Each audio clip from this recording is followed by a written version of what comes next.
नमस्ते दोस्तों, स्वागत है एक बार फिर आपके अपने चैनल मेरा मंच अमित राज पर। मैं हूं अमित राज और हमारी सीरीज शिक्षा का सौदा प्राइवेट स्कूल की लूट के साथ हम आगे बढ़ रहे हैं। पिछले एपिसोड में हमने देखा नामांकन का खेल, कैसे माँ बाप के सपनों को लूटा जाता है। आज बात होगी एक नई सच्चाई की। आज का एपिसोड है किताबों का काला धंधा। सोचिए, एक किताब जो बाजार में 200 रुपए की मिलती है, वही स्कूल में 800 रुपए की क्यों बिकती है, और वो भी हर साल नई नई किताबें। हमारे जमाने में तो एक किताब कई साल चलती थी, भाई बहन दोस्त सब उसी से पढ़ लेते थे। लेकिन आज हर साल बच्चों के बैग में नई किताबें और माँ बाप की जेब पर नया बोझ। ये किताबें पढ़ाई के लिए हैं या पैसे कमाने का जरिया बन गई हैं? आज हम इस धंधे की परतें खोलेंगे। तैयार है ना? चलते हैं एक छोटे से कस्बे में। यहाँ रहती है सुनीता। सुनीता एक स्कूल टीचर है। पिछले 5 साल से वो एक प्राइवेट स्कूल में पढ़ा रही है। उसका बेटा राहुल उसी स्कूल में तीसरी कक्षा में पढ़ता है। सुनीता मेहनती है, बच्चों को पढ़ाना उसका जुनून है। लेकिन इस साल कुछ ऐसा हुआ जिसने उसे अंदर से तोड़ दिया। जून का महीना था, नया सेशन शुरू होने वाला था। स्कूल की तरफ से सुनीता को बुलाया गया। प्रिंसिपल अपनी कुर्सी पर बैठा था। उसने कहा, सुनीता जी, इस साल आपको बच्चों को बताना है कि नई किताबें लेनी जरूरी हैं। पुरानी किताबें अब काम नहीं करेंगी। सुनीता ने पूछा, लेकिन सर, पिछले साल की किताबें तो अभी भी ठीक हैं, सिलेबस वही है। मेरे जमाने में तो एक किताब 3 से 4 साल तक चलती थी। मेरे भाई ने मेरी किताबों से पढ़ाई की थी। प्रिंसिपल ने तंज कसा, वो पुराना जमाना था, अब स्मार्ट जमाना है। हर साल नई किताबें चाहिए, और हाँ, ये वाली पब्लिशर से ही लेनी है। सुनीता को एक लिस्ट थमाई गई।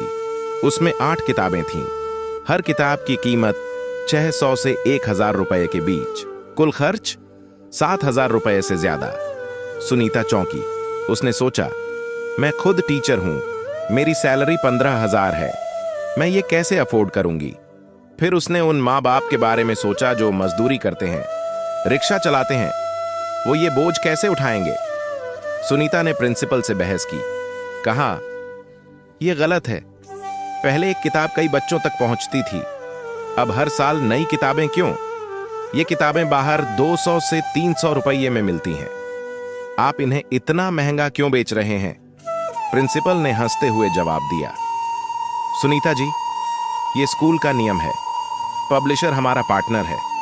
उनकी किताबें नहीं बिकी तो हमारा नुकसान होगा, और वैसे भी आपकी नौकरी हमारे हाथ में है। सुनीता चुप हो गई। उसे अपनी नौकरी की चिंता थी, अपने बेटे की पढ़ाई की चिंता थी। अगले दिन सुनीता ने क्लास में बच्चों को बताया, नई किताबें लानी होंगी। एक बच्चे ने मासूमियत से पूछा, मैम, मेरे पापा कहते हैं कि उनके पास पैसे नहीं हैं, क्या मैं अपनी दीदी की पुरानी किताब से नहीं पढ़ सकता? सुनीता की आंखें भर आईं। वो कुछ नहीं बोल पाई। उस रात वो घर गई और रोते हुए अपने पति से कहा, मैं शिक्षक हूं, लेकिन मुझे बच्चों को लूटने के लिए मजबूर किया जा रहा है। पहले किताबें पीढ़ियों तक चलती थीं, अब हर साल नई क्यों? तो ये है किताबों का काला धंधा, प्राइवेट स्कूल और पब्लिशर की सेटिंग। हमारे जमाने में एक किताब कई साल तक चलती थी। भाई बहन दोस्त पड़ोसी सब उसी से पढ़ते थे। पुरानी किताबें बेकार नहीं होती थीं। लेकिन आज हर साल नई किताबें इसलिए जरूरी की जाती हैं क्योंकि इसमें मोटा कमीशन है। बाहर दुकानों पर जाओ तो दुकानदार कहता है, ये किताबें तो सिर्फ स्कूल में मिलेंगी। क्यों? क्योंकि स्कूल ने बाहर बिक्री पर रोक लगा रखी है। एक किताब जो छपने में 50 रुपए की लागत लेती है, वो 800 रुपए में बिकती है। बाकी पैसा कहां जाता है? स्कूल मालिकों की जेब में, पब्लिशर के खाते में। सिलेबस वही रहता है, बस कवर बदल जाता है। फिर भी माँ बाप को हर साल नई किताबें खरीदने का दबाव।